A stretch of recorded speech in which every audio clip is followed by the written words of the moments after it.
اینجا غرفه کرمان موتور خودرویی که پشت سر من میبینید پیکاپ جدیده این شرکت T9، یه موتور 4 سیلندر 2 لیتری توربو شارژ داره، 221 اسب بخار قدرت و 305 نیوتن متر گشت‌آور.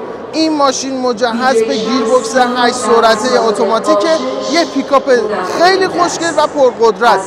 اگر این ماشین رو پشت سر من نمیبینید دلیل اصلیش به خاطر اینه که واقعا استقبال مردم از این ماشین زیاده. همونطور که تو فیلم دارید میبینید همه مردم از این در میان بیرون، از اون یکی در میرن تو، خیلی دارن استقبال میکنن از T9. و یه نکته جالب توجه این که سبک و سیاق مردم برای خرید پیکاپ ها هر روز داره بیشتر میشه. یه مدت کراس اوور بود و الان چیزی که ما داریم میبینیم اکثر مردم سر وقت خودروهای پیکاپ میرن. واقعا به نظر من شرکت ها روی این موضوع کار کنن بهتره، مخصوصا پیکاپ هایی که اتوماتیکه. خب این داخل T9 از نظر ظاهری نسبت به T8 خیلی بهتر شده. همینطور که میبینید سردنده درایو مود، یه صفحه نمایش 10.4 اینچی کلاستر دیجیتال، فرمون دیکات که دارن تو تمام شرکت ها یه خودروسازی استفاده میکنن و از همه مهمتر سانروف، گرمکن صندلی جلو و 2 تا صندلی هم برقیه. از نظر امکانات و تجهیزات